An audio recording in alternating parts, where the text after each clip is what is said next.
Saan ka na naman ba galing, ha? Kanina pa ako nandito eh. Pasensya ka na, Glenn, ha? Napasarap kasi ang kwentuhan naming magkukumari. Hindi ko na namalaya ng oras. Tanghali na pala. Oh, ilan na naman ba ang nasiraan ninyong tao? Lahat ba ng tao dito sa barangay nagawan nyo na ng kwento? Ano ba ang pinagsasasabi mong lalaki ka, ha? Tungkol sa mga buhay namin at hindi ng ibang tao ang pinag-uusapan namin ng mga kumari ko. Sa tingin mo kaya mapapaniwala mo ko, ha? Kilala na kita at yung mga kaibigan mo.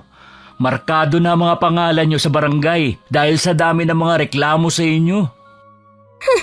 Mga naiinggit lang ang mga yun sa grupo namin. Wala naman talaga kaming ginagawang masama eh. Masamang gawain ang pagchismisan ng kapwa. Imbis na asikasuhin mo ang tanghalian natin, chismis ang inaatupag mo. Pagod na nga ako sa paglalako ng isda eh. Pagdating dito, wala pang sinaing. Pasensya ka na. Magluluto na nga ako eh. Inabala mo pa ako. Nakapagluto na ako.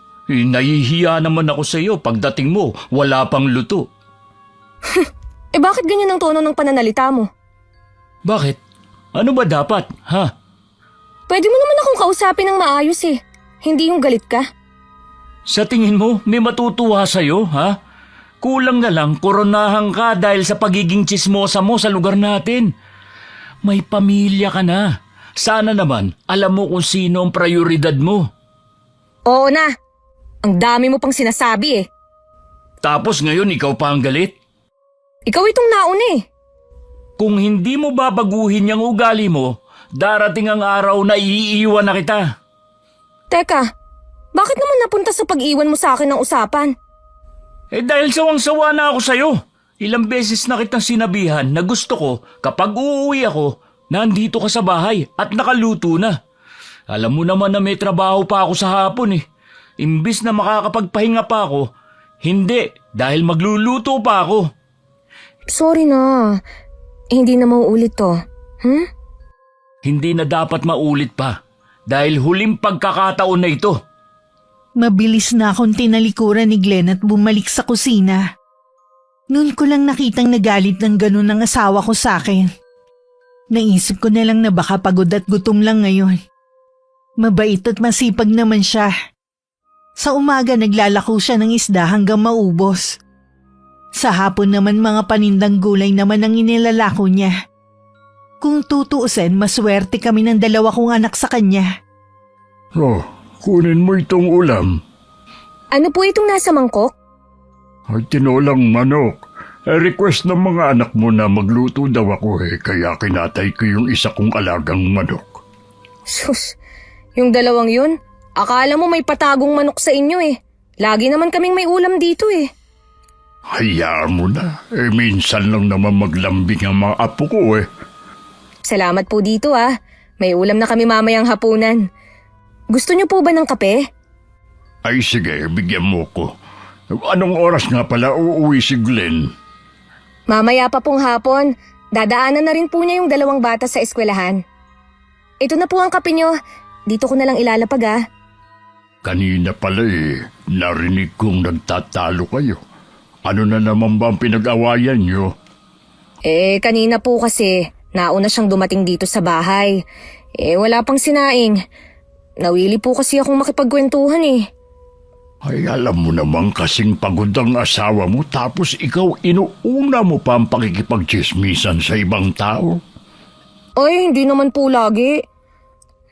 Tapos napunta pa sa usapan na iiwan daw niya ako kung hindi ako magbabago. Hindi man lang niya inisip ang mga anak namin. Uy, baka nasabi lang niya yun para tumigil ka na sa ginagawa mo. Ay, hindi naman talaga magandang pag-usapan ang buhay ng ibang tao. Huwag kasi silang gumawa ng issue na pwedeng pag-usapan. Ay, sila pa talagang sinisi mo. Akala mo naman wala kang bahong tinatago. Wala naman po talaga silang pwedeng ibato sa akin eh. Asikasuhin mo na lang ang pamilya mo kaysa ubusin mong pakikipagkwentuhan mo sa mga kapwa mo nanay. Wala naman silang maidudulot na mabuti sa iyo kundi kapahamakan lang. Baka mamaya makahanap pa kayo ng katapat nyo. Mag-iingat naman po kami na hindi mahuli na pinag-uusapan ang buhay ng iba. Ang tigas din naman ng ulo mo. Baka nga mainis na sa iyo ang asawa mo at iwan ka na lang basta. Paano ang mga anak nyo? Ang babaw naman ni Glenn kung dahil lang dun kaya niya ako iiwan. Hindi naman ako pabayang asawa at ina ng mga anak namin. Nag-aalala lang naman si Glenn na baka maireklamo na naman kayo ng mga kapwa mo nanay sa barangay. Bigyan mo naman sana ng kahihiyan ng mga anak mo. Kung magsalita naman kayo, akala niyo napakasama ko na. Masama talaga ang pagiging chismosa. Chismosa talaga, Tay. Bakit? Di ba mga chismosa naman ang tawag sa inyo? Si Tatay talaga. Dalawa na kami ng asawa mo nagpapaalala sa'yo.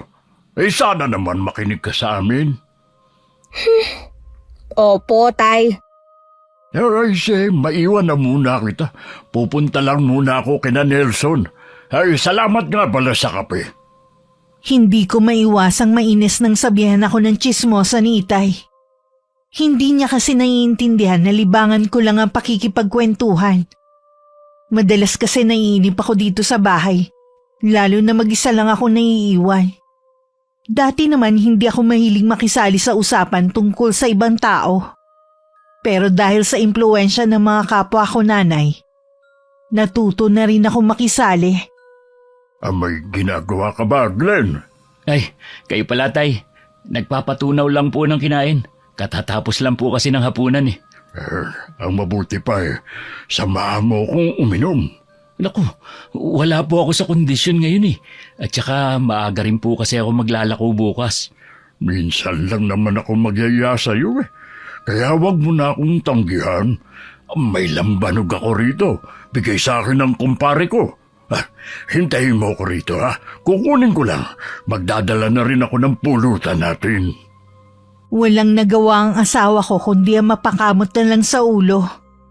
Hindi nagtagal bumalik na rin ang Itay na dala ang bote ng lambanog at mangkok ng pulutan. Maupo ka na riyan. Uubusin po ba natin yan? Baka malasing po tayo. Ano naman? Nandito lang naman tayo sa bakuran natin. Kahit gumapang pa tayo pa walang problema. Nariyan lang ang bahay natin. Sige na nga po. Minsan lang naman malasing eh.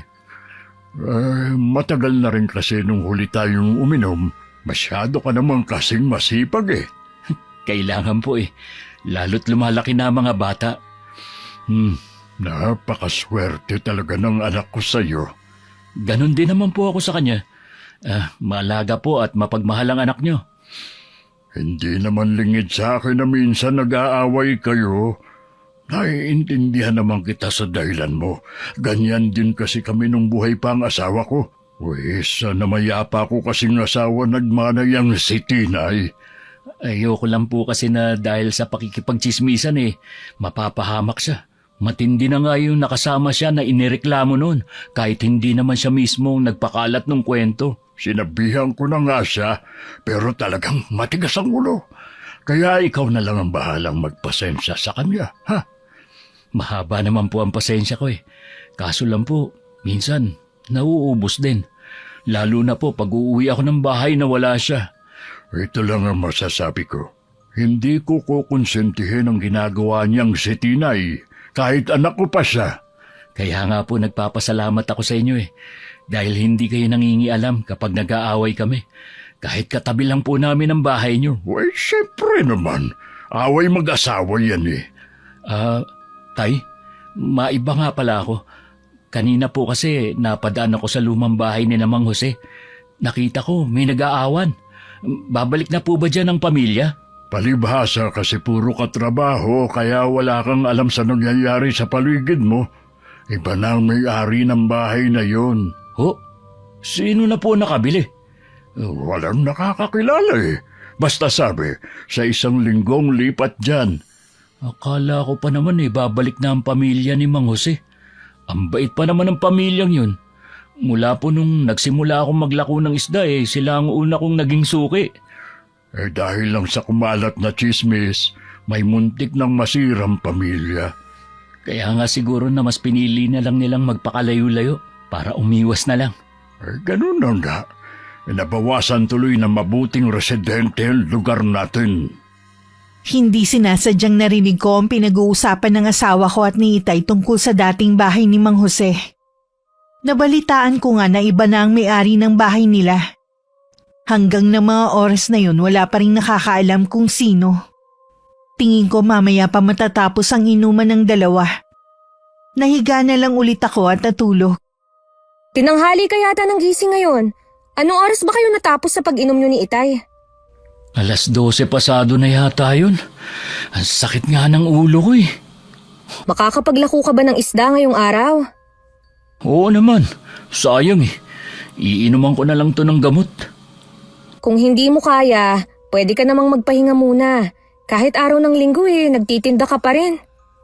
Nangihinayang kasi ako sa kita eh. Tsaka hahanapin ako ng mga suki ko, lalo na sa mga papasok na baryo. Sige na nga, ikaw na ang bahala. O siya, kumain ka na muna ng almusal para may lakas ka sa paglalako. Hindi ka ba sasabay sa akin? Sa mga bata na lang ako sasabay mamaya. Masyado pang maaga eh. Siya nga pala, may bagong lilipat dito sa lugar natin. Alam ko na yan. Dun sa dating bahay ni Mang Jose. Baka naman pagpiestahan na naman ninyong magkakaibigan ha. Hindi nyo kilala mga taong yun. Baka mamaya sila pa ang makatapat nyo. Pinangunahan mo na naman ang mangyayari. Hindi pa nga sila dumarating dito eh. Kilala kasi kita na pasimuno din. Alam mo sa totoo lang, naririndi na rin ako sa'yo. Huwag mo na lang kaya akong pakialaman sa mga ginagawa ko. Pwede bang hindi kita pakialaman? Asawa kita. Paano kasi nakakainis ka na eh? Pasalamat ka nga, inaasikaso ko pa rin kayong mag-aama. Hindi yung maghapon akong nasa labas lang ng bahay. Huwag mo namang masamain ang sinasabi ko. Nagmamalasakit lang naman ako sa iyo eh.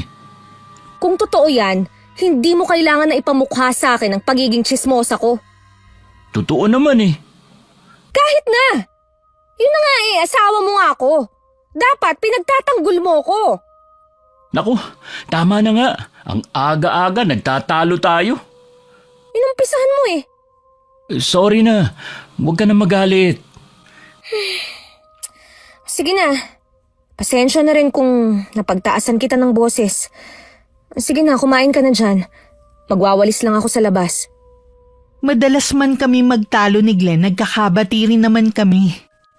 Tapos na ako nun magwalis nang umalis siya para kunin sa playa ang mga isdang ilalako sa araw na yun. Ako naman pagkatapos ng gawaing bahay, pinuntahan ko na si Maring Edna. Bakit ikaw lang ang nandito, Mare? Nasaan si Aling Oro at Cheska? May lakad daw si Cheska. Si Aling Oro naman eh. Narinig ko na nagtatalo silang mag-asawa kanina. Bakit kaya? Paano yung anak nila umalis na sa poder nila? Napuno na yata sa pakikialam ni Aling Oro eh. Wala daw kasing ginawa kundi ichismis ang anak at asawa. Diba, totoo naman. Puro pasarap lang naman ang anak at yung asawa. Hindi yun ang narinig ko kay Mang Jun, no? Mukhang ginagawan lang ng kwento ni Aling Oro ang anak at asawa para maging masama sa mata ng mga taga rito. Ay, ganun? Ibig sabihin, puro lang kasinungalingan ang sinasabi niya na hindi man lang nagbibigay ang mag-asawa ng panggasto sa bahay.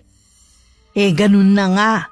Nag-aalala si Mang Jun dahil puputulin na ng anak ang sustento sa kanilang mag-asawa. Sabi kasi ni Aling Oro, meron daw pensyon ng asawa niya. Yun daw ang ginagastos nila. Hindi totoo yun, no? Ang galing talagang gumawa ng kwento ng matandang yun. Ayan tuloy, lalo siyang nawalan. Para pala siyang walang pinagkatandaan. Ay oo, biruin mo naman. Sariling anak sinisiraan sa ibang tao. Kung nagagawa niya yun sa sarili niyang anak, abay malamang sa atin din. Oo naman, no? Meron nga siyang sinasabi sa'yo kapag nakatalikod kayo ni Cheska eh. Ano? Bakit hindi mo sinasabi? Akala ko ba kaibigan kita at kumare? Wag ko daw kasing sabihin sa inyo. Baka daw magalit kayo. Ayoko naman na magkagulo tayo kaya nanahimik na lang ako. Ano naman ang sinasabi ng matandang yun? Sabi niya habang para daw kalabaw si Glenn sa pagtatrabaho, Puro pasarap lang daw sa buhay ang inaatupag mo. Ano ngayon? Hindi ba niya alam na asawa ko mismo ang ayaw akong pagtrabahuhin? Sabi pa niya ang dahilan daw na kaya ayaw kang pagtrabahuhin, baka daw manlalaki ka.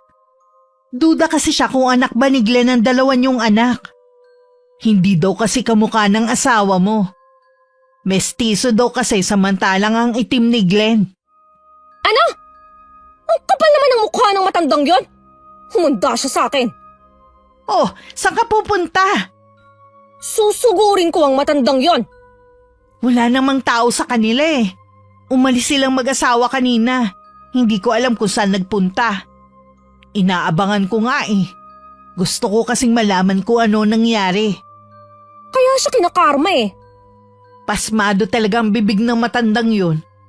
Ito mo ko, kapag magkakaharap tayo, hindi ako masyado nagkukwento sa mga ganap ko sa buhay. Ay nako! Mabuti na lang talaga at sinabi mo sa akin ang mga sinasabi niya kapag nakatalikod ako. Akala mo kung sino siya? Kahit saan kami makarating, kaya kong patunayan na anak ni Glenn ang mga anak namin. Hayaan mo na lang, Mare. Baka humaba pa ang isyu sa pagitan nyo. Ay, hindi ko pwedeng palampasin ang ginawa niya. Lalo't dinamay pa niya ang mga anak ko. Tingin ko kasi sumama lang ang loob niya sa'yo nung hindi mo siya pinautang ng pera. Hindi sapat na dahilan yon para gawan niya ako ng kwento, no? Alam ko naman yun. Tingnan mo na lang ang nangyayari sa kanila. Kinakarma na sila ngayon. Pwede mo naman siyang kumprontahin pero sa ibang araw na lang. Sa ibang araw na nga lang. Pero kakausapin ko pa rin siya.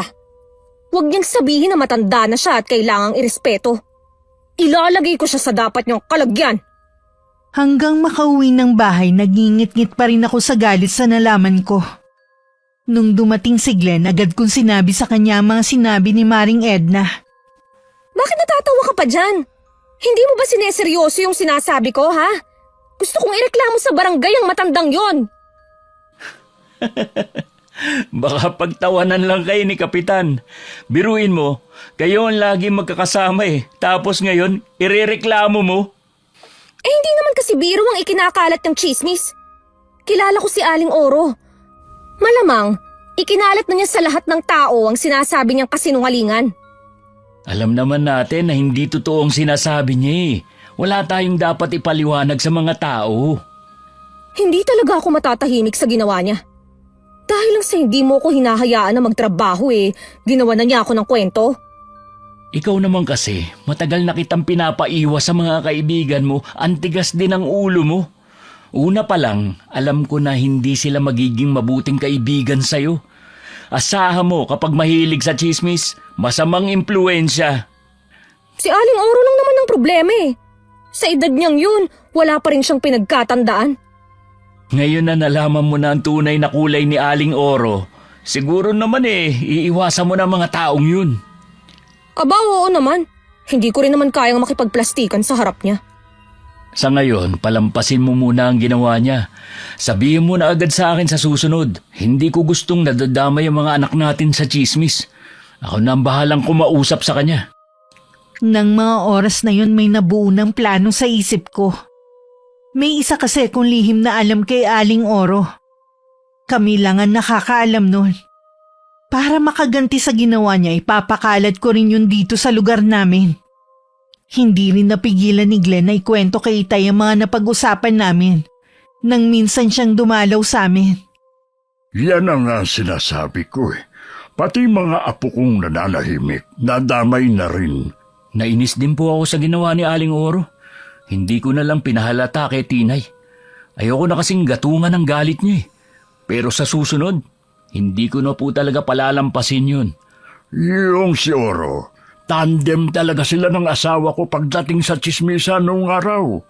Dalaga pa yun Nuknuka na talaga ng chismosa. Mga kwento pa nun nakakabuhay ng patay. Ayaw pa namang magpatalo. Pati nga sariling anak, ginawa ng kwento Nabanggit nga po yan ni Tinay. May ganun palang magulang. Matindi talaga yang si Oro. Imbis na magbago, mas lalo pang lumala ang pagiging chismosa. Siguro naman po, Madadala na si Tinay makipagkaibigan sa mga yun. Bantayan mo nga pala yung asawa mo. Baka kung anong gawin niya para makaganti. Ano naman po kaya ang gagawin ni Tinay? Kilala ko kasi ang asawa mo. Hindi yun papayag na hindi makaganti. Wala pa naman sa kanya ang mata-matanda. Sinabihan ko na po siya na palampasin na muna. Ako bahalang kumausap kapag naulit pa yun. Mabuti sana kung makinig siya sa'yo. Makikinig naman po siguro siya dahil para naman yun sa kapakanan ng mga anak namin. Walang kamalay-malay ang asawa ko at ang itay na ipinakalat ko na ang sikreto ni Aling Oro. Nang mga sumunod na araw nakarating na rin sa kanilang dalawang chismis na yon.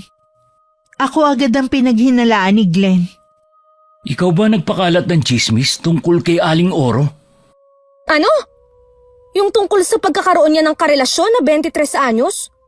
Ay, hindi ah. Anong malay ko dun? Huwag mo nang ipagkaila pa. Alam kong ikaw lang ang gagawa nun. Di ba sabi ko naman sa'yo, palampasin mo na lang muna ang ginawa niya. Gumanti ka pa talaga. Hindi ko palalampasin ang ginawa niyang yun. Pati ang mga anak ko na nananahimik idinamay niya. Tama lang sa kanya ang inabot niyang kahihiyan. Alam mo ba na muntik nang mapatay si Aling Oro ng asawa niya? Hinabol siya ng itak. Mabuti na lang nakatakbo siya sa kapitbahay. Hindi pa siya natuluyan. Para mawala ng chismosa dito sa lugar natin.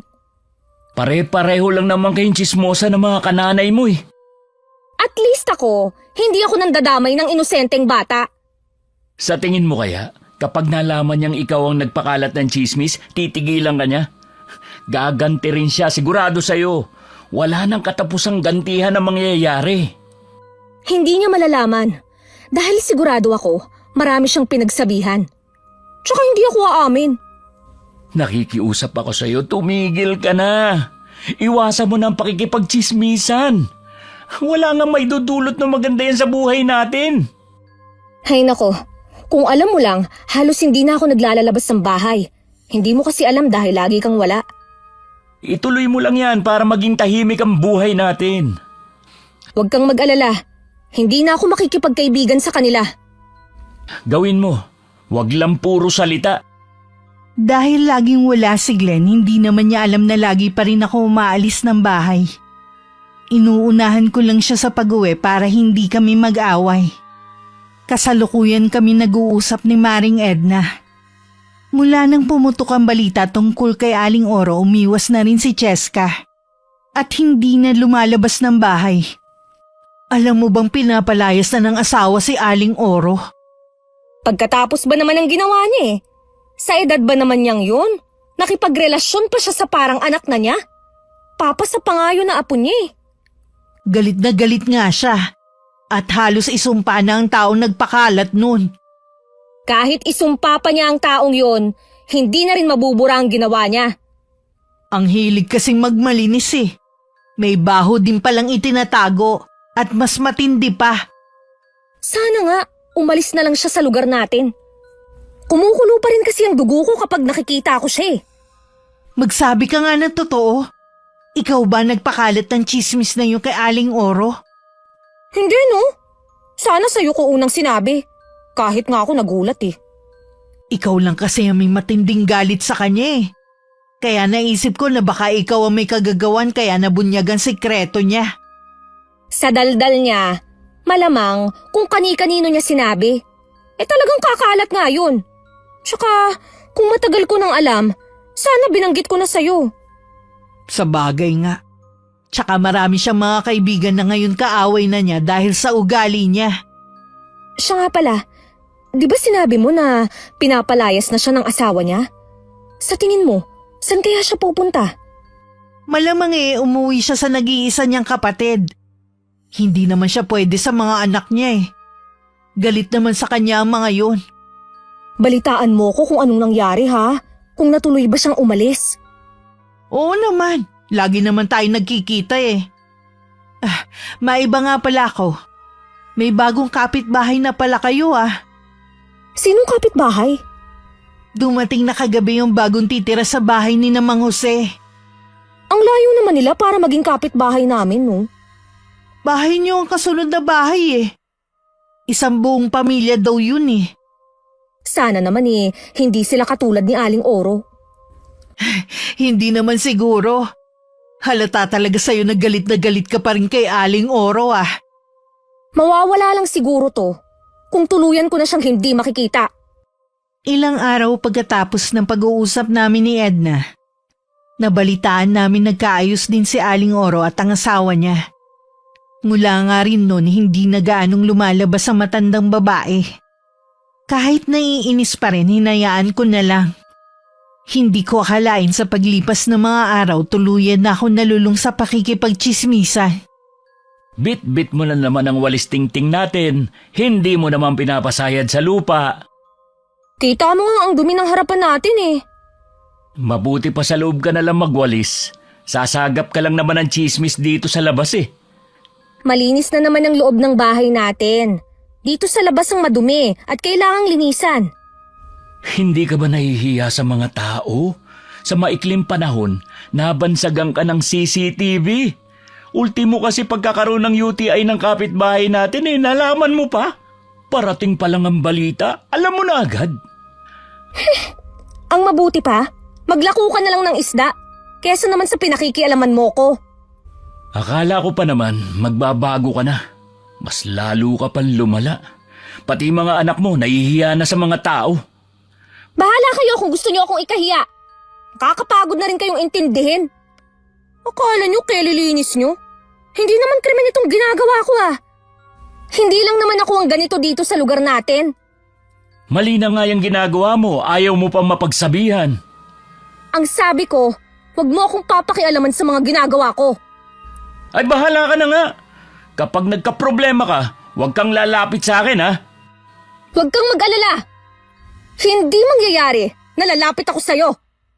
Masama ang timpla ng asawa ko nang umalis siya sa bahay para maglako ng isda. Isa sa mga bago niyang suki ay ang bagong lipat na si Aling Marcia. Akala ko hindi ka na darating.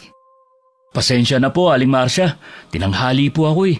2 klase lang po pala ang isda ko ngayon. Konti lang daw po kasi ang huli nung kinukuhanan ko eh. Ayos lang, basta isda. Mahilig po talaga kayo sa isda, no? Isda at gulay lang kasi ang kinakain namin eh. Hindi kami kumakain ng karne. Ah, kaya naman po pala eh. Aling Marcia, apo niyo po ba yung babaeng nagsasampay? Ang ganda naman po niya, parang manika. Siya si Yvette, apo ko. Kami na ng lolo niya nagpalaki sa kanya mula nung mamatay ang kanyang ina. Sabi sa lugar kung saan kami nanggaling anak daw ng engkanto ang apo ko. Kaya kakaiba ang kanyang itsura. Swerte naman po ng mga taga rito at nakakita kami ng anak ng engkanto. Sa kabila na maganda ang apo ko, may kapansanan siya. Hindi siya nakakapagsalita. Ha? Ganun po ba? Kawawa naman po pala siya. Ito nga pala ang isdang bibilhin ko. Pwede mo bang linisan na rin? Oo naman po, basta kayo. Malakas kayo sa akin eh. Siya nga pala. Asawa mo ba yung lagi na lang pinag-uusapan dito? Yung laging may walis na dala sa kalsada? Opo. Siya nga po, si Tinay. Minsan kasi nakita ko siya dito sa labas ng bakuran namin. Akala ko merong hinahanap Baka po gusto lang makita ang nakatira dito. Ito na nga po pala yung isda nyo. Salamat sa iyo sa uulitin. Napaisip naman sandali ang asawa ko sa sinabi ng matandang babae. Sa huli pinagkibit balikat na lamang niya.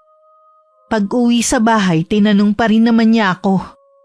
Sama bang mapadaan sa harap ng bahay nila? Hindi naman nila pag-aari ang kalsada. Bakit parang galit ka na naman dyan? Para kasi ngang dating bawal akong maglakad sa tapat ng bahay nila. Wala namang sinasabi na masama si Aling Marcia. Sinabi lang na nakita ka. Kabago-bago lang nila dito Akala mo kung sino na sila. Wala ka mo silang pakialam kahit tambayan ko pa ang tapat ng bahay nila. Kalsada yun. Pag-aari ng mga tao, hindi nila. Hindi ka ba talaga titigil, ha? Para yun lang Ang dami mo na agad sinabi. Bakit kasi nakikipag-usap ka sa matandang yon, ha? Suki ko sina Aling Marcia. Lagi silang bumibili ng isda at gulay sa akin. Nagpapasalamat nga sila sa akin dahil hindi na daw nila kailangan pumunta ng palengke para bumili ng ulam. Ewan ko ba? Hindi maganda ang kutob ko sa pamilyang yun. Kahit ang mga taga rito, nahihiwagaan sa pagdating nila. Ikaw lang ang nag-iisip ng ganyan.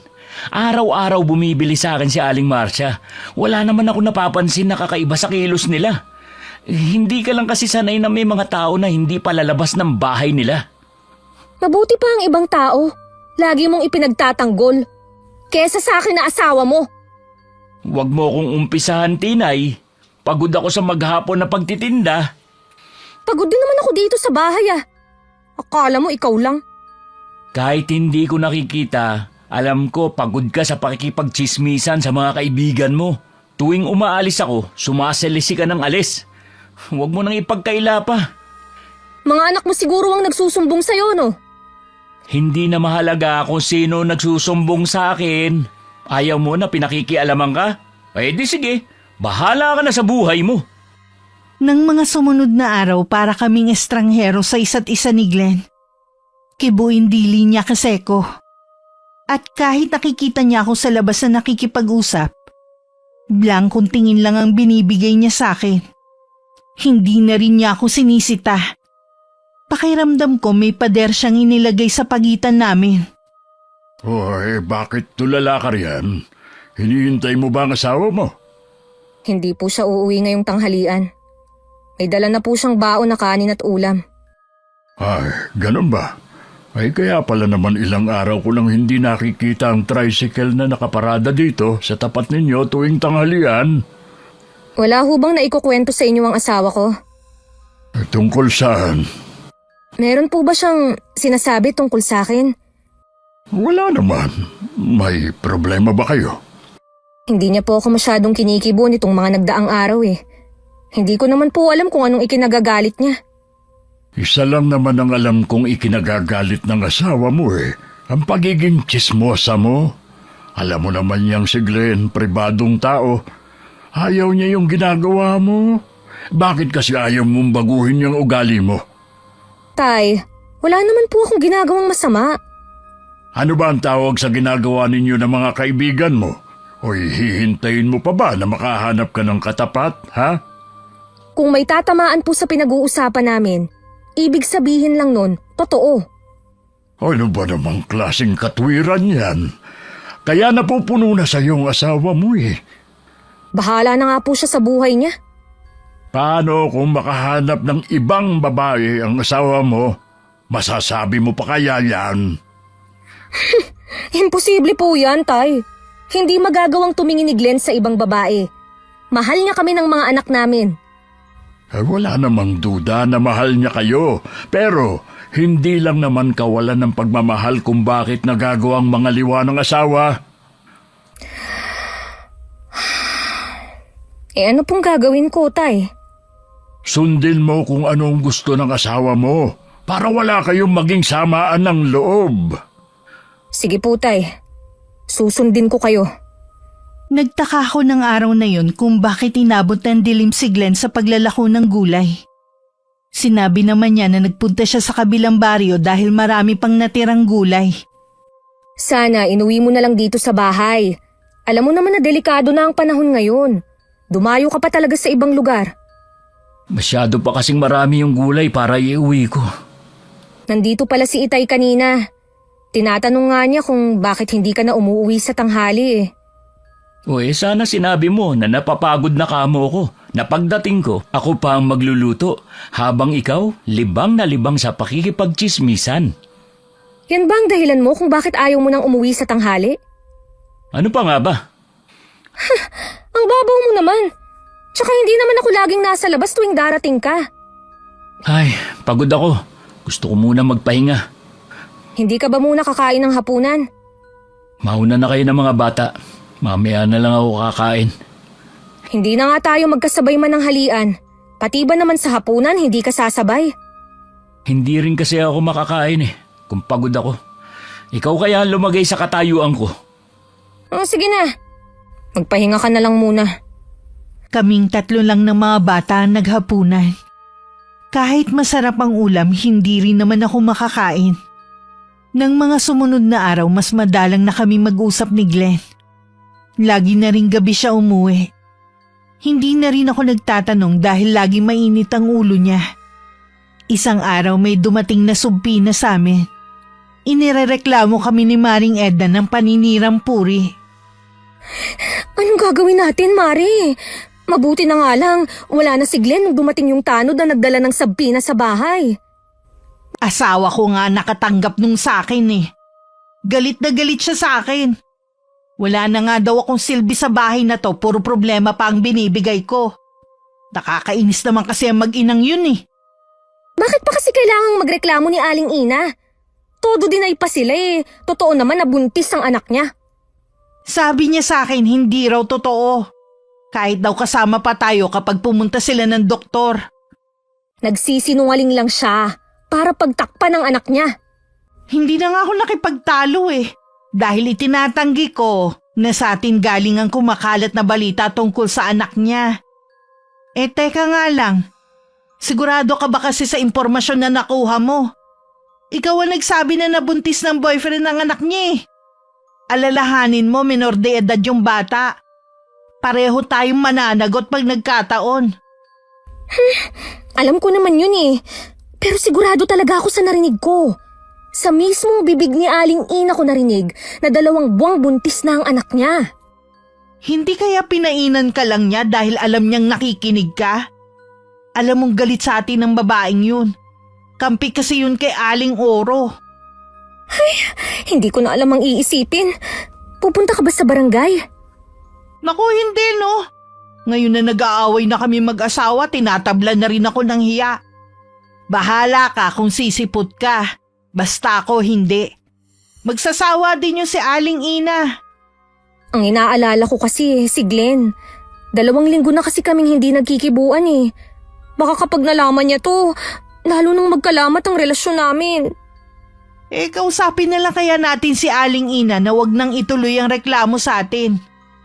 Ay nako, hindi ako makikipag-usap doon. Wala namang masama kung lulunukin mo ang pride mo eh. Ikaw to nagkamali eh. Nadamay lang naman ako. Bahala na. Uuwi na muna ako. Sumasakit kasi ang ulo ko eh. Mabuti na lang hindi nalaman ni Glenn at Itayan tungkol sa subpina. Hindi rin kami sumipot ng araw na yun sa barangay. Wala akong kamalay-malay na inabangan pala ni Aling Ina ang asawa ko habang naglalako ng isda. Sinabi niya rito ang mga ginawa ko sa anak niya. Tinay! Totoo ba ang sinasabi ni Aling Ina, ha? Ano bang sinabi sa'yo ng babaeng yon? Hindi ka daw sumipot sa barangay kahapon. Inireklamo ka daw niya dahil sa paninirang puri na ginagawa mo sa anak niya. Hindi totoo ang sinasabi niya.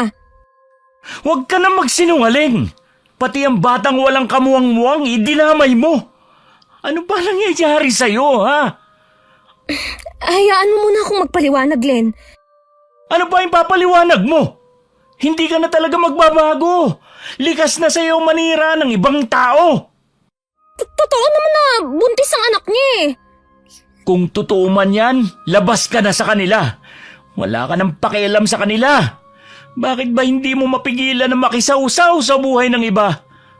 Sorry na, Glenn. Hindi ko kasi alam na aabot sa ganito ang ginawa ko eh. Ayaw mo kasing makinig sa akin eh. Gusto mo pang paabutin sa ganito. Ikaw ang gumawa ng problema. Lahat kami damay, pati mga anak mo. Masyado ka kasing makasarili. Aminado naman ako sa nagawa kong kasalanan. Huwag mo naman ako lalo pang idiin. Ang tigas kasi ng ulo mo eh. Kami na lang ng itay mo ang hindi nagsasawa sa pagsasabi sa'yo. Talaga yatang nananalaytay sa ugat mo ang pagiging tsismosa. Kung makapagsalita ka naman, parang hindi ko kayang magbago. Bakit? Sa tingin mo magbabago ka pa? Matagal na akong sumuko na hindi mo na kayang baguhin yung sarili mo. Kaya ba hindi mo na ako kinakausap nitong mga huling araw? Oo, tutal, wala namang halaga ang boses ko sa bahay na to. Bakit pa tayo mag-uusap? Ibig bang sabihin yan, Wala akong makukuhang suporta sa'yo kapag nagkaharap kami ni Aling Ina. Hindi mo man lang ako sasamahan. Hindi. Isama mo si Edna na partner mo sa paninira sa ibang tao. Naging asawa pa kita. Kung hindi mo rin lang ako tutulungan. Wala na akong pakialam pa sa'yo. Di ba yun naman ang gusto mo? Huwag kang pakialaman. Di bahala ka sa problema mo. Glenn! Glenn, huwag ka munang umalis! Mag-usap muna tayo! Glenn! Glenn! Wala akong nagawa kundi tanawin na lang si Glenn habang palabas ng bahay namin. Sumakay siya sa tricycle niya at pinaharurot yun paalis. Hindi rin siya bumalik nung gabing yun. Kahit nung kinabukasan. Hindi pa po umuwi si Glenn mula kahapon. Nag-away ba kayong dalawa? Meron kasing nakarating sa akin na inireklamo daw kayo ni Ina dahil sa ginawa ninyo sa anak niya. Yun nga po ang pinagawayan namin. Kung ano-ano ang sinumbong sa kanya ni Aling Ina. Dapat kasi sinabi mo na agad sa asawa mo. Hinintay mo pang ibang taong magsabi sa kanya. At saka bakit hindi ka sumipot sa pandinig sa barangay? Hindi rin po kasi pumunta si Edna. Kahit na hindi siya pumunta, ikaw na lang sana ang sumipot. Para ko na rin pong inamin na kasalanan ko. Talaga namang kasalanan mo eh. Ano ba kasi ang pumasok dyan sa kukote mo na pati anak ni Ina ginawa niyo ng kwento? Hindi ko naman po gawa-gawa yun eh. Totoong buntis ang anak niya. Siya mismo ang nagsabi nun. Yan ang napala mo sa pakikialam sa buhay ng ibang tao. Labas ka na kasi sa kanila. Dahil sa kagustuhan ninyo na meron kayong pagpiestahan, humaharap ka ngayon sa malaking problema. Kahit ilang beses pa akong ipatawag, hindi ako pupunta. Magsasawa rin siguro si Aling Ina. Kapag 3 beses kang hindi pumunta, iaakyat nila ang reklamo. Nakausap ko rin si Ina. Desidido siyang kasuhan kayong magkaibigan. Malaki ang laban niya. Ano pong gagawin natin, Tay? Ayoko pong makulong. Ay, hindi naman kita pababayaan. Gagawa ako ng paraan para hindi matuloy ang pagsampa ng kaso sa iyo. Pero, kailangan mong harapin si Ina para magkausap kayo. Humingi ka sa kanya ng kapatawaran. Sasamahan niyo po ba ako? Oo naman, nasa tabi mo lang ako. Salamat po, Tay. Mabuti pa kayo, dinadamayan ako. Samantalang si Glenn, sinukuan na agad ako. Hayaan mo muna siyang mapag-isa. Uuwi din siya rito. Hindi pa rin umuwi si Glenn. Nalaman ko na umuwi siya sa bahay ng magulang niya. Ang itay ang sumama sa akin sa barangay nang ipatawag muli ako. Tinanggap ko na lang ang mga masasakit na salita ni Aling Ina. At humingi din ako ng kapatawaran sa kanya. Mabuti na lang na pakiusapan natin si Ina na makipag-areglo na lang. Kulang na nga lang po eh. Lumubog ako sa kinauupuan ko kanina. Sa dami ng masasakit na salita na sinabi niya sa akin. Nasasaktan kasi siya bilang ina. May mga anak ka na rin. Siguro naman ayaw mong danasin ng 2 bata ang naranasan ng anak niya. Kaya nga po tahimik lang ako kanina eh. Hindi na lang ako umimik. Ay, tama ang ginawa mo. Ay, si Glenn nga pala. Mula nung umalis po, hindi pa bumabalik. Dapat mapag-usapan na ninyo ang alitan ninyo bago pa lumala.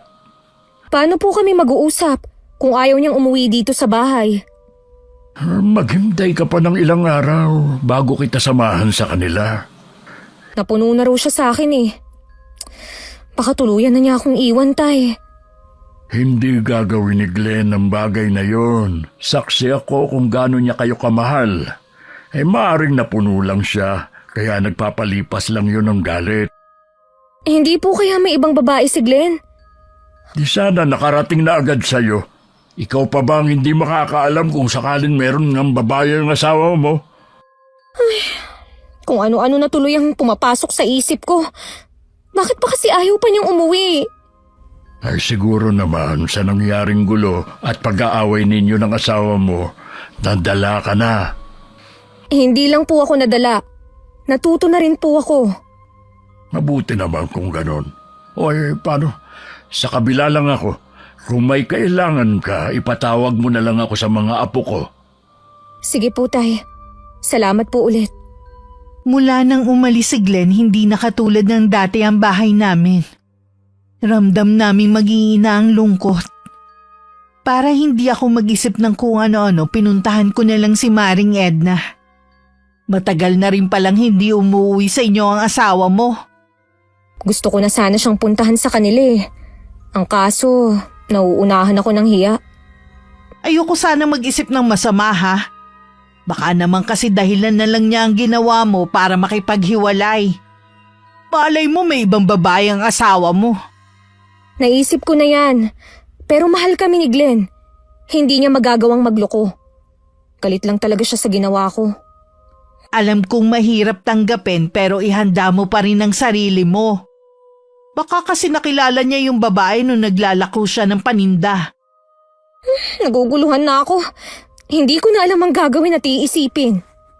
Dapat kasi nag-uusap na kayo ngayon, hindi yung pinatatagal niyo pa. Sabi naman ng itay, sasamahan niya ako sa bahay ni na Glenn sa susunod na mga araw kapag hindi pa siya umuwi. Oo nga pala, may sasabihin ako sa'yo. Ano yun?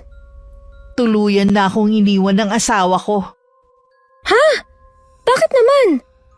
Hindi na raw niya kayang makisama sa akin eh. May kinalaman bang reklamo ni Aling Ina sa desisyon niya? Oo, tsaka ayaw raw niya sa asawang tsismosa. Salot ang tingin niya sa akin. Ang sama naman ng asawa mo. Lahat ng ginawa ko mabuti para sa kanya at sa mga anak namin binaliwala lang niya. Pati mga anak ko galit at kinahihiya ako. Teka, nasa na nga pala ang mga anak mo? Sumama sa tatay nila. Iniwan nila ako mag-isa dito. Mabuti na rin daw na maiwan ako dito. Baka daw magkalat pa ako doon.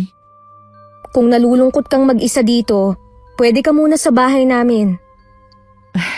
Ayos lang naman ako dito mag-isa. Huwag kang mag-alala sa akin. Sigurado ka ba? Oo naman no. Ang dami ko rin ginagawa dito kaya hindi ako nalulungkot. Puntahan mo na lang ako kapag wala kang ginagawa sa inyo.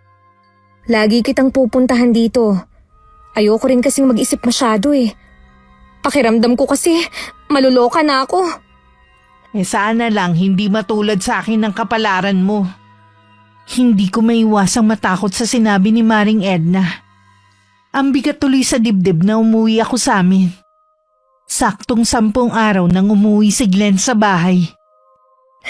Mabuti naman umuwi ka na. Kung alam mo lang kung gaano ka na namin namimiss ng mga anak mo. Kaya ako umuwi dahil sa mga anak natin. Galit ka pa rin ba sa akin? Hindi ako galit sa'yo, kundi sa ginawa mo. Naayos na naman namin ang itay ang problema eh. Swerte ka pa rin kung ganun. Pangako, magbabago na ako. Ibalik na natin ang dati nating samahan. Hindi ko alam kung dapat pa ba kitang paniwalaan. Mababaw lang naman ang pinagmulan ng away natin. Hindi naman kailangan paabutin sa hiwalayan. Mababaw pala yun sa'yo? Glenn, alang-alang sa mga anak natin. Sana magkaayos na tayo. Dahil lang sa kanila, kaya gusto ko pa rin maayos ang pagsasama natin.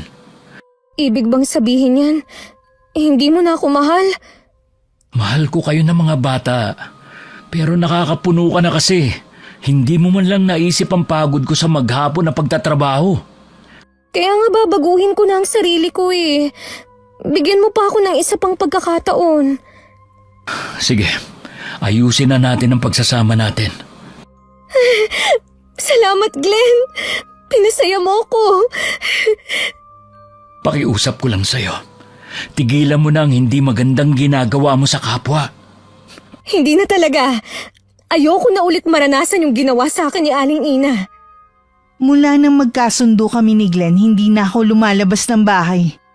Maliban na lang kung meron akong bibilhin sa tindahan.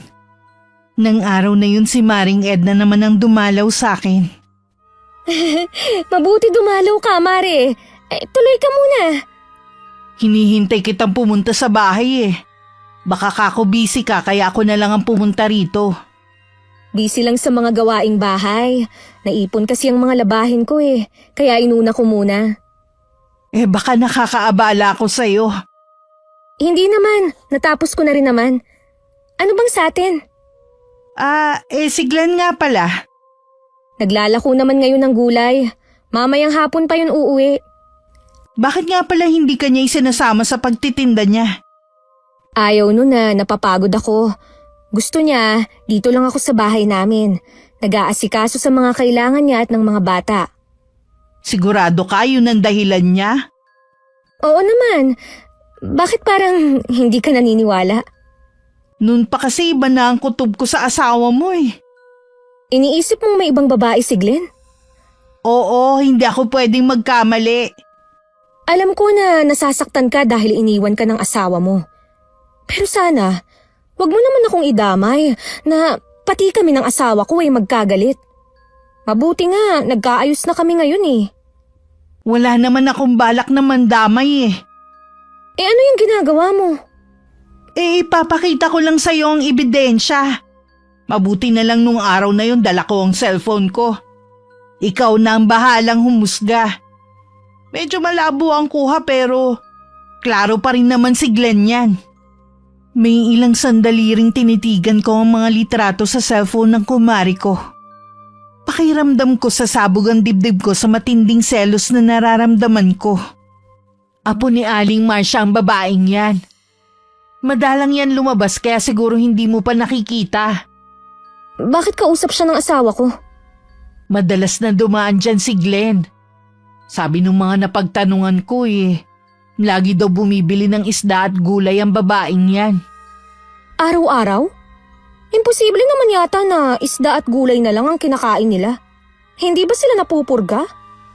Nung una hindi rin ako naniniwala. Pero ilang beses ko na nakikita dun si Glenn eh. Kaya naisip ko nakuhanan na lang.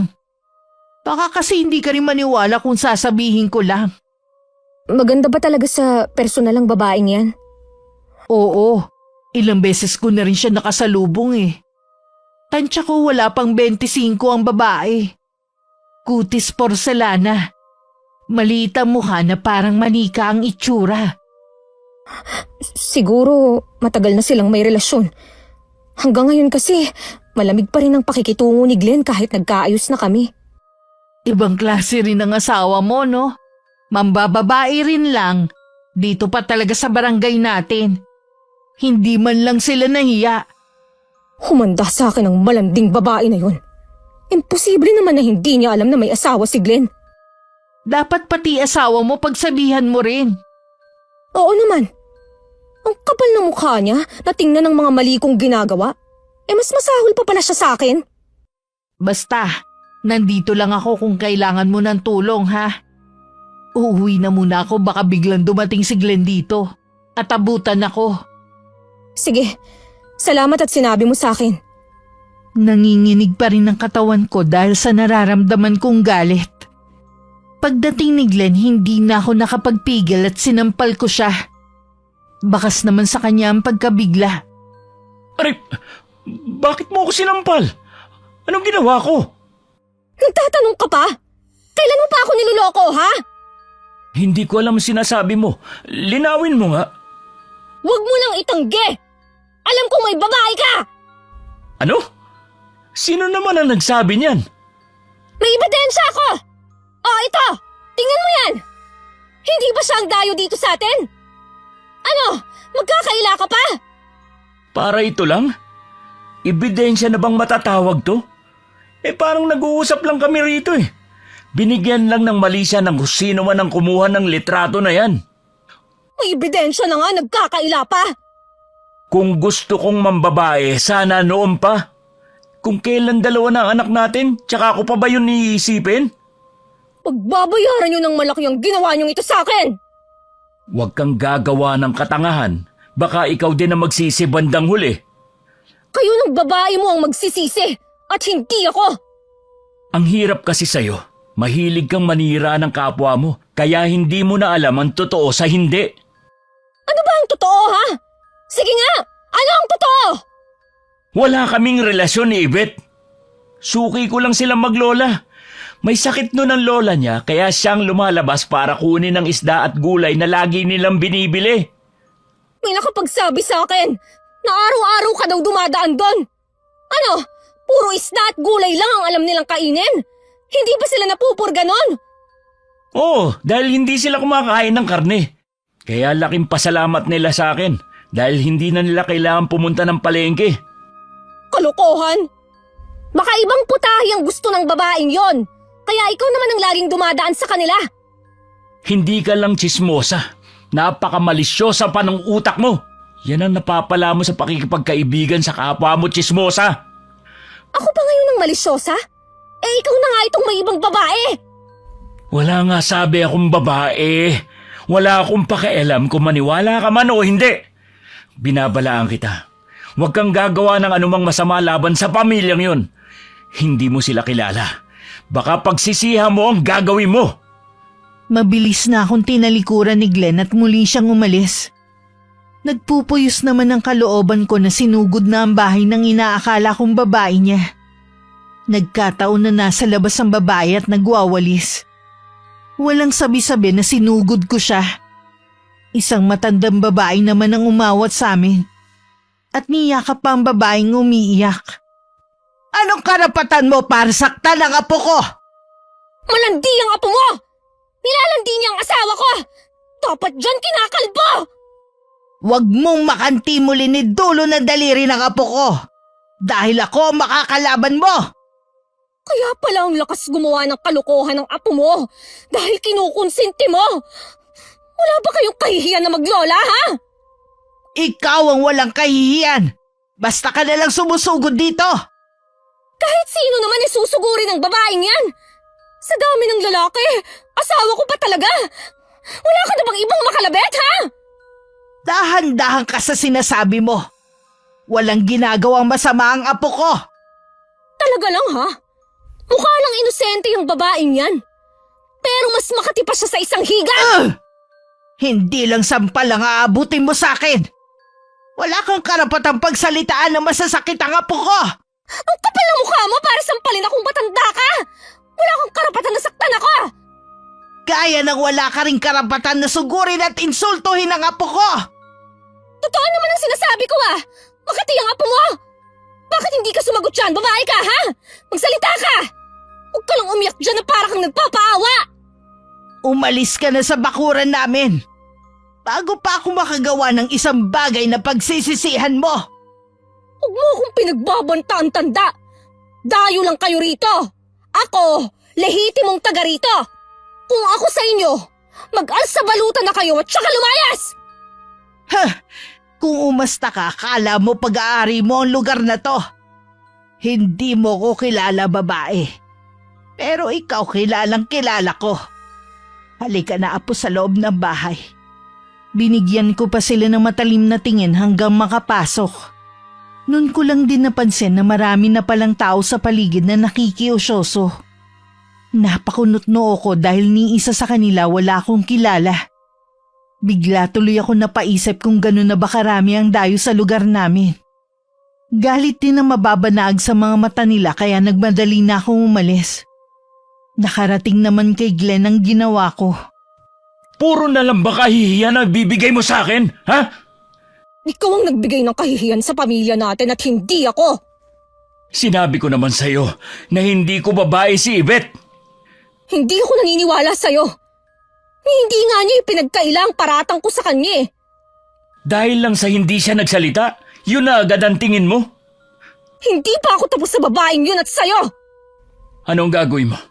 Sisiraan mo sarili mong asawa, ha? Sige, gawin mo. Oras na ituloy mo yung pagbabanta mo. Aalis kami ng mga anak mo sa bahay na to. Sa tingin mo matatakot mo ko, ha? Sa gagawin ko, tingnan ko lang kung may bumili pa sa mga paninda mo. Hindi ko alam kung ano nakita ko sa'yo para pakasalan ka. Sobrang sama ng ugali mo eh. Sarili mo lang ang lagi mong iniisip. Wala kang pakialam sa nararamdaman ko o ng ibang tao. Wala akong pakialam kung ganyan kasama ang tingin mo sa akin. Basta ako, gaganti sa ginawa mong pananakit sa damdamin ko! Gawin mo na kung anong gusto mong gawin. Hindi rin naman kita mapipigilan eh. Sa tulong ni Maring Edna at mga kapwa ko nanay, pinagkalat nila ang tungkol sa panluloko sa akin ni Glenn at nang inaakala kong babae niya. Dahil doon naging masama ang tingin ng mga tao sa asawa ko. Naging matumal ang benta niya. Hanggang naisip niyang tumigil na lang. Salamat po sa inyo. Sa maikling panahon po naging suki ko kayo. Huling araw ko na po kasi ng paglalako ngayon. Bakit ka naman titigil sa pagtitinda? Dahil ba sa ginawa ng asawa mo na pagkakalat ng tsismis sa inyo ng apo ko? Nahihiya nga po ako sa inyo Ako lang po ang humihingi ng paumanhin sa mga ginagawa ni Tinay. Nadala lang po siya ng matinding galit. Nalulungkot ako dahil labis ka rin naaapektuhan. Sana matauhan ng asawa mo bago mahuli ang lahat. Sa tingin ko po, hindi na siya matatauhan. Ugali na talaga niya yun Nahihiya lang ako dahil pati apo ninyo nadamay pa. Apektado nga ang apo ko. Lagi siyang umiiyak at halos hindi makakain. Hindi sanay ang apo ko sa ganitong klaseng problema. Kaya talagang labis siyang naaapektuhan. Patawarin niyo po ako. Pakisabi din po kay Yvette, huwag naman po niyang pabayaan ang sarili niya. Wala ka namang kasalanan Kung alam lang ng asawa mo kung gaano siya kaswerte sa iyo. Bihira na ang katulad mo. Paano po? Aalis na po ako. Ipapaubos ko lang po sa ibang lugar ang paninda ko. Hindi ko po kasi maibenta dito dahil ang sama ng tingin sa akin ng mga tao. Hangad ko na magtagumpay ka sa buhay. Maraming salamat po, Aling Marcia. Patawarin mo ko, Glenn. Sumusobra ng asawa mo. Kailangan ko siyang turuan ng leksyon. Naabutan ni Aling Marcia na umiiyak na naman sa kanyang kwarto ang apong si Yvette. Tumayo ka riyan, apo. Tulungan mo kong ayusin ang mga gamit ko. Magsasagawa ako ng orasyon para turuan ng leksyon ng isang tao. Ilang araw ko na napapansin na lagi lang sa bahay si Glenn. Nang hindi na ako makatiis, tinanong ko na siya. Sira ba ang tricycle mo? Hindi ka kasi naglalako ng isda at gulay Hindi sira ang tricycle. Huminto na ako sa pagtitinda. Ha? Bakit naman? Kung kailan may bayarin tayo sa eskwelahan Dumating na rin yung bill ng kuryente at tubig. Wala na ba natira sa ibinigay ko sa'yo? Binili ko na ng bigas at grocery dito sa bahay. Konti na lang ang natira. Sakto lang pambaon ng mga bata ngayong linggo. Akala ko naman kasi maglalako ka ng isda. Bakit ba kasi bigla kang tumigil? Hindi ko na kasi kaya mga parinig sa akin ng mga tao at masama nilang tingin sa akin. Para bang ang sama-sama akong tao? Kasalanan nyo yan ng babae mo. Yan ang karma sa inyo. Yung ba ang tingin mo? Kaya siniraan mo kami at ginawa ng kwento? Hanggang ngayon ba? Hindi ka pa rin aamin, ha? Yung babae mo nga, para na rin siyang umamin dahil hindi man lang niya ipinagtanggol ang sarili niya. Puro lola niya lang ang dumidepensa sa kanya. Natural, ipagtatanggol siya ng lola niya. Hindi naman niya kayang ipagtanggol ang sarili niya dahil may kapansanan siya. Hindi siya nakakapagsalita. Ganun na si Yvette nung ipinanganak. Ano ka mo? Hindi siya nakakapagsalita. Nagbibiro ka ba? 3 beses ko lang siya nakaharap. Hinaamin ko na natutuwa ako sa kanya dahil kamukha siya ng namatay kong kapatid. Hindi mo ba naalala? May pagkakahawig sila, gaya ng kapatid ko. Sinasabi din na kaya ganun ang itsura ni Yvette dahil anak siya ng engkanto. Oo nga. Ngayon ko lang naisip na kamukha siya ng kapatid mong si Eliza. Magkasing edad din silang dalawa. Pati siya apektado sa ginawa mo. Marami ka ng taong sinaktan. Kaya sana tama na. Glenn, teka lang. Glenn, huwag ka munang umalis. Ay, Nagkamali nga yata ako. Pakiramdam ko lalong lumayo ang loob sa akin ni Glenn. Kahit ang mga anak ko umiiwas na rin sa akin. Kahit nasa iisang bahay kami, hindi nila ako kinakausap. Parang wala silang nakikita. Pinuntahan ko na lang si Edna. Pasensya ka na, Mare, ha? Mukhang mali nga tayo. Nasira na ang pamilya ko dahil sa akin. Pwede mo naman sigurong kausapin si Glenn. Magpakumbaba ka na lang. Kumukuha lang ako ng tiyempo. Kakausapin ko naman talaga siya ulit eh. Paano yan kung hindi na naglalako si Glenn? Saan kayo kumukuha ng panggastos nyo? Si tatay muna ang bumibili ng mga kailangan namin. Hindi ko nga alam kung ano ang plano ni Glenn eh.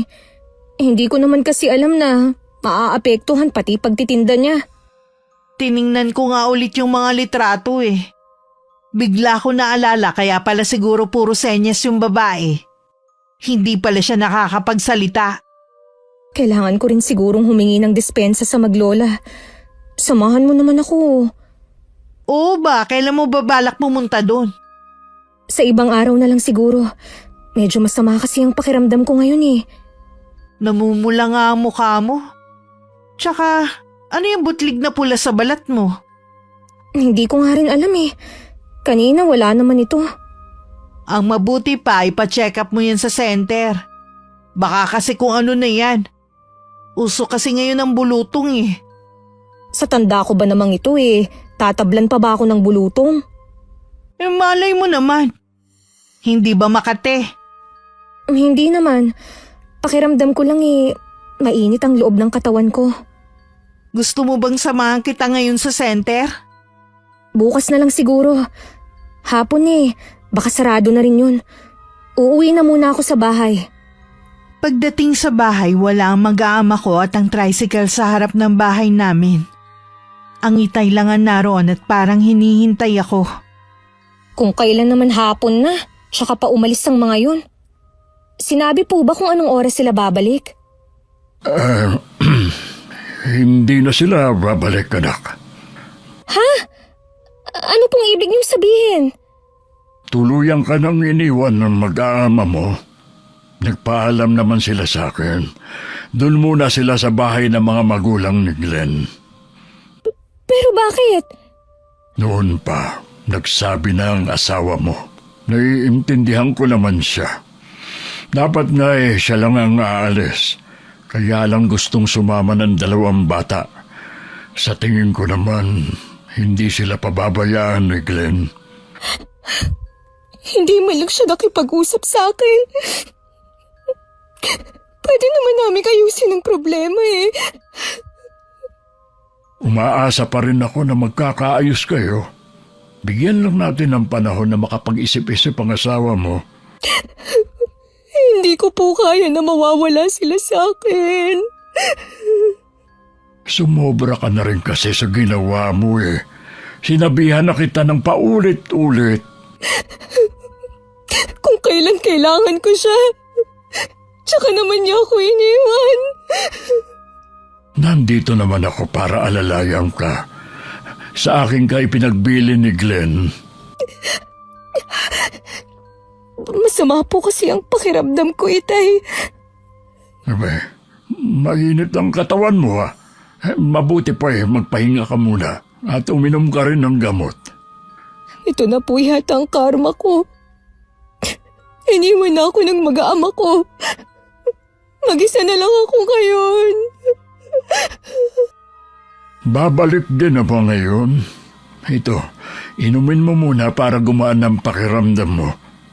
Imbis na bumuti ang lagay ko, lalo pang lumala. Pakiramdam ko rin merong mga tinik sa loob ng lalamunan ko. Nahihirapan akong lumunok. Kahit ang pag-inom ng tubig ay hindi ko magawa. Tay, dalhin niyo na kaya ako sa ospital.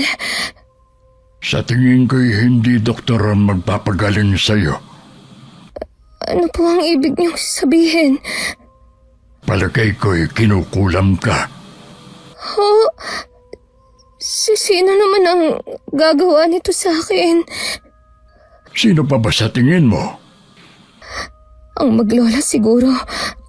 Sila lang ang naiisip ko eh. Minsan binanggit sa akin ni Glenn na naabutan daw niyang may lalaking nanggaling doon. Inaakusahan si Aling Marcia na kinulam ang asawa. Hindi naman daw yun ikinaila nung matanda. Kaya siguro sabi ni Glenn, baka pagsisihan ko ang gagawin ko. Dito ka lang. Pupunta ako sa bahay ni na Aling Marcia. Sasama po ako sa inyo. Nanghihina ka pa. Baka mapano ka pa sa daan. Sige na po, Tay. Sasama na ako. Kahit mahirap. Ay, sige na nga. Mag-aarkila na lang tayo ng tricycle. Gusto ko lang po na ako mismo ang ihihingi ng paumanhin sa kanilang maglola. Naiintindihan kita, anak. Alam ko naman na nagsisisi ka na ngayon. Pagpunta namin sa bahay ni na Aling Marcia, tanging katiwala lang ang nandun. Sabi nito hindi niya alam kung kailan ang balik ng maglola. Ano po ang gagawin natin ngayon? Baka hindi na ako gumaling. Huwag kang mawalan ng pag-asa. Gagaling ka rin. Sinabi ko na rin kay Glenn ang nangyari sa'yo. Siya na daw ang bahalang makipag-usap sa maglola. Alam naman po pala niya ang nangyari sa akin. Bakit hindi pa sila bumabalik dito? Sa pagkakaalam ko may trabaho na kasi si Glenn sa malayong lugar. Kung dito siya uuwi, baka mahirapan siya. Hindi man lang niya ako matawagan. Sa tingin ko, kailangan mo maging matatag alang-alang sa mga anak mo. Kalimutan mo muna si Glenn. Alam kong wala nang balak makipagbalikan pa si Glenn sa akin. Siguro nga, may iba na siyang babae. Tiniyak niyang wala siyang babae. Sadyang napuno lang talaga siya sa iyo. Mas gusto daw muna niyang pagtuunan ng pansin ang trabaho at ang mga anak ninyo. 1 linggo bago pa ako tuluyang gumaling. Nagising na lang ako isang umaga na hindi na masakit ang lalamunan ko. At nawala na rin ang parang bulutong sa balat ko. Ay, salamat naman at gumaling ka na. Sobra ng pag-aalala ko. Nakausap niyo po ba si Glenn? Oo, nabanggit nga niya na nakausap na niya si Aling Marcia. Gusto ko pa rin pong pumunta sa bahay ng maglola para magpasalamat at makahingi ng dispensa. Sasamahan kita kapag nariyan na sila sa kanila. Akala ko, sa mga kakilala ko lang maririnig ang nangyari sa akin. Hindi ko akalain na ako mismo ang makakaranas nito. Wala talaga kasing buti ang chismis. Marami na itong sinirang pagkakaibigan, samahan at pamilya. Kaya sana naman, iwasan mo na ang gawain na minsan nang nagpahamak sa iyo. Opo, Tay. Balak ko rin pong maghanap ng trabaho para dun lang matuon ang atensyon ko. Habang hinihintay kong bumalik ang mag-aama ko. Yan ang pinakamaganda mong sinabi sa akin. Nang malaman kong bumalik na ang maglola, agad ko silang pinuntahan sa kanilang bahay. Humingi ako ng kapatawaran na tinanggap naman nila yun. 1 taon na ako may trabaho noon na magkabalikan kami ng asawa ko. Mula nang mangyari ang karanasan na yun, tinalikuran ko na ang dating gawain. Tinoon ko na lang sa Panginoon, sa pamilya, at sa trabaho ang panahon ko. Wakas. Okay, shoutout po tayo. Shoutout sa Dakanay family from Baguio. Shoutout sa Inaria family na laging nakikinig. Maraming salamat po sa inyo. Shoutout sa Ampanya family sa Iloilo from Milagros Ampanya from Singapore. Hi sa Barameda family. Hi kay Frederick Natividad from Dubai. Hello kay Salnero Haner from Tiwi. Salamat din sa Colarina family. Hello sa mag-ama ni Sheila May Beldad na sina Angelo at Caleb. At sa buong Beldad family ng San Antonio, Milaor, Camarines Sur. Hello sa Pregua family sa Sorosimbahan Esperanza Masbate. Especially sa mama ni Geraldine na si Alicia Pregua. Hi kina Ira Malin at sa mga anak niya na nasa Tokyo, Japan. Hi kay May Olero from Bahrain. Shout out sa Fur Family Lacson from Cavite. Salamat sa pakikinig ninyo. Hello kay Geraldine Iano and family from Pangasinan. Maraming salamat po. Hi kay Diana Henova from Hong Kong. Shout out kay Judy Ann Lopez. Hello sa mga kapatid ni Junef Casinaw na si Nef, John, John Wen, Neftali, Rowena, Judith at kay Mama Jocelyn at Papa Nefelito from Taytay Rizal.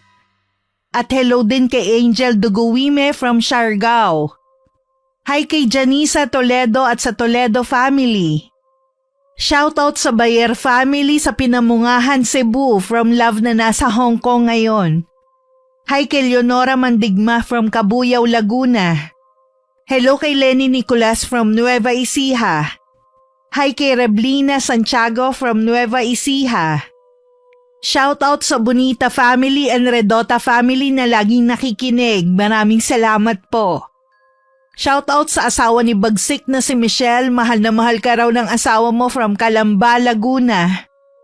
Hello kina Anya Bing Jimenez, Danica Dinglasan at Bosngal Emil Crebillo from Unisan, Quezon. Shoutout sa Eskultura Garments. Hello kina Jay at Dennis ng Amira Boxes Handicraft from Laguna. Hi kay Mares from Taiwan. Hi kay Emmy Pelaro from San Jose Occidental, Mindoro. Hello kay Angelina Ignacio from California. Shoutout sa Sobremonte family at kay Alan Maglalang. Shoutout sa Burgos family, Guzman family and Elemia family from Zamboanga City from Maureen na nasa Saudi ngayon. Shoutout kay Andrew Sapupo from Antipolo mula sa asawa mong si Maricar. Hello kay Nancy Hasebe, Lisa Yamashita and NSA. Hi kay Miss Lay from Hong Kong. Hi kay Christine Rumes na smiling face ng OSD. Hello Ibeyang Bueno from Lucena. Shoutout kay na Clint, Rose, AC and Leia from Mandaue City. Hi kay Milrose Demate from Malaysia. Shoutout sa Daligos family and Lozano family sa Nagbukel, Ilocos Sur. Shoutout sa Pastor family, Estebar family, Lugod family from Nasugbu, Batangas. Shoutout sa Calcada family from Corazon, Calcada. Hello kay na Ma'am Annabel at kay Ate Jenna na laging nakikinig. Maraming salamat po. Hi kay Jeneline Mix Vlog.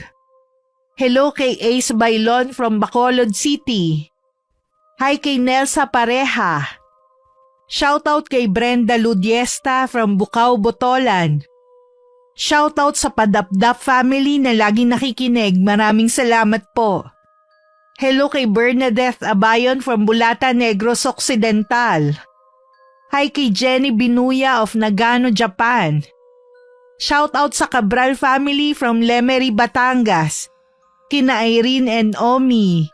Beth and Ernie Rosales from Switzerland. Hello kay Baby Cabral from Canada. Galing kay Estela Cabral da Silva from Portugal and Switzerland. Maraming salamat po sa pagsuporta nyo at pakikinig. Hanggang sa susunod, ingat, God bless.